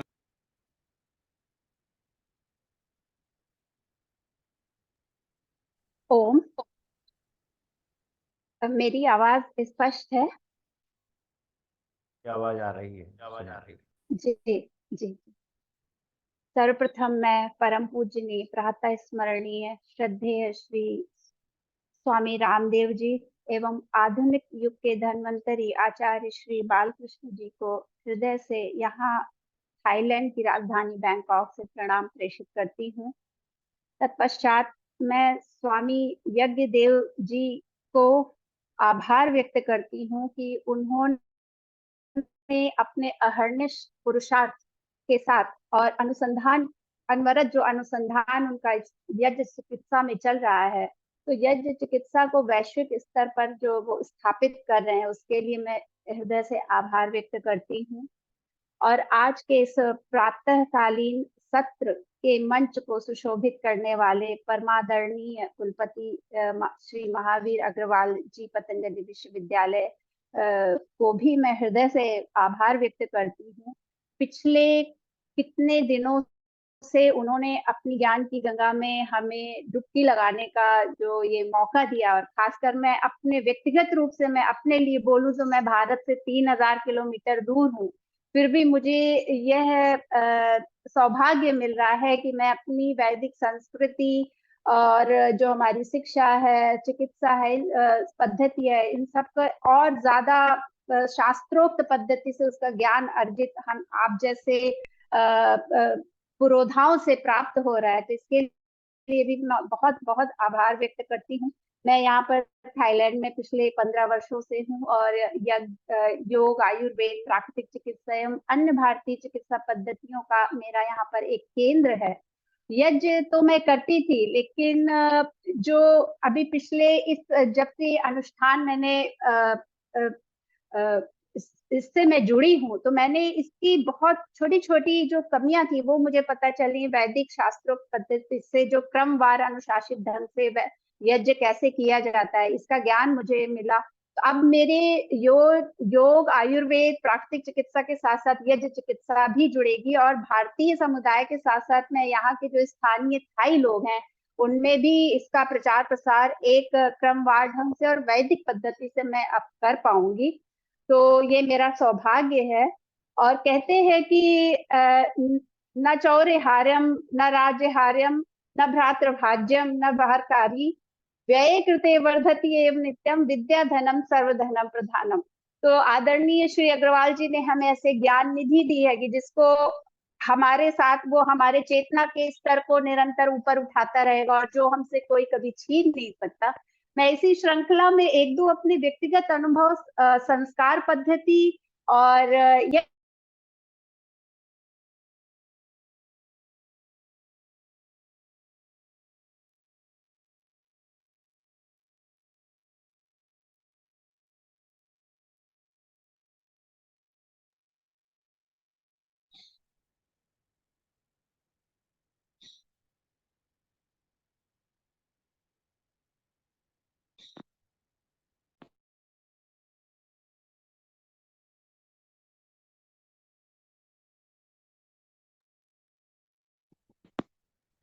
कृपया अपना माइक अनम्यूट कर लें। हरी राम जी।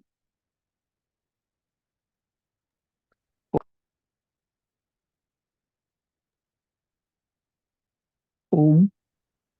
परम पूज्य योग ऋषि स्वामी जी महाराज एवं पूज्य स्वामी यज्ञदेव जी महाराज को कोटिसा नमन करता हूं मैं, और इस आर्य जगत के परम विद्वान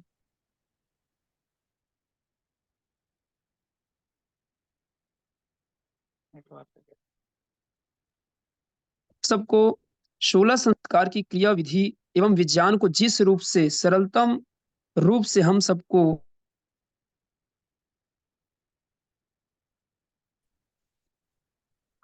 डॉक्टर महावीर अग्रवाल जी को कोटिसा नमन करते हैं।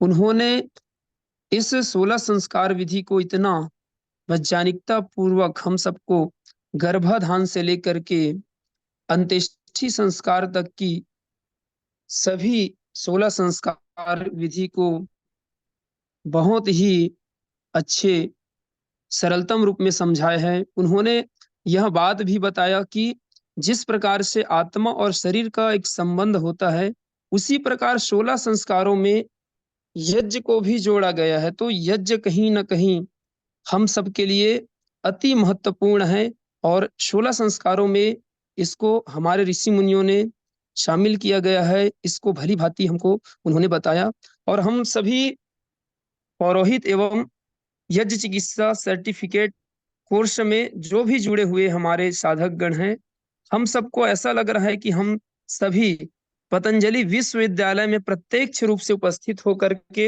हम विद्या अध्ययन कर रहे हैं। ऐसे आर्य विद्वान प्रतिकुलपति महोदय जी को कोटिसा नमन करते हैं और साथ ही साथ पतंजलि योगपीठ हरिद्वार को और यज्ञ ऋषि पूज्य स्वामी यज्ञदेव जी महाराज का हम हृदय से आभार व्यक्त करते हैं कि उन्होंने यज्ञ जैसे इस महान विधा भारतीय संस्कृति के मुकुटमणि को हम सब तक पहुंचाने के लिए उन्होंने अथक प्रयास किए हैं और अथक प्रयास कर रहे हैं। ऐसे परम तपस्वी यज्ञ ऋषि स्वामी जी को मैं कोटिसा नमन करता हूं कि हम सब उनके मार्गदर्शन में यज्ञ विज्ञान को, यज्ञ चिकित्सा को ऑनलाइन के माध्यम से भी और वैदिक चैनल के माध्यम से भी प्रतिदिन हम उसका लाभ ले रहे हैं। तो आइए हम इसी के साथ पुनः आचार्य जी को, कुलपति महोदय जी को कोटिसा नमन करते हैं। ओम।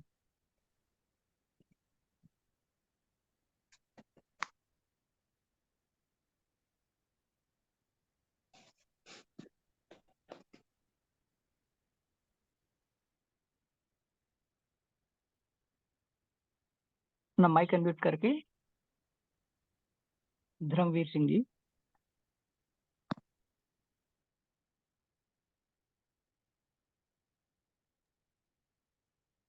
ओम। आप सुन रहे हैं सब? जी। ओम।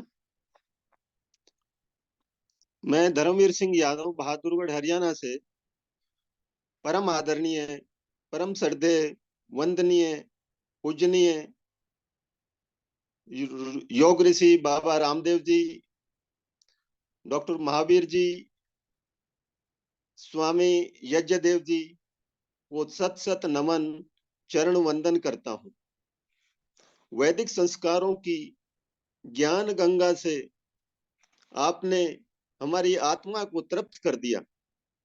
आपने बड़े ही सरल सुंदर ढंग से वैदिक संस्कारों का अतुल्य अमूल्य ज्ञान जो हमें दिया है, वह निश्चित ही हमारे स्वयं के लिए, परिवार के लिए, समाज के लिए कल्याणकारी होगा।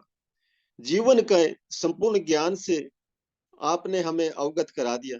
हे ऋषिवर, हे परम गुरु, हम अपने आप को बहुत ही भाग्यशाली मानते हैं।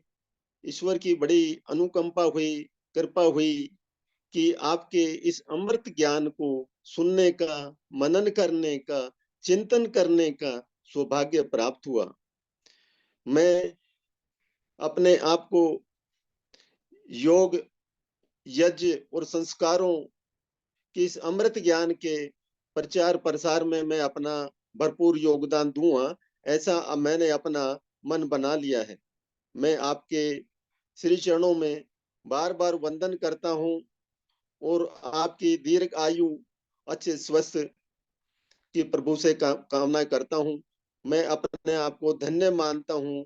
आज हमारा जीवन पूर्णता की तरफ अग्रसर हो रहा है। धन्यवाद।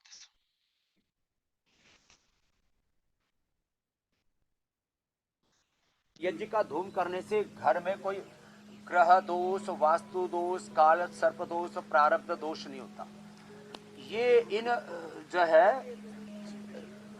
दोषों के चक्कर में लोग कितने तांत्रिकों के, कितने तीर्थों के, कितने अलग अलग लोगों के चक्कर काटते रहते हैं। तो जो है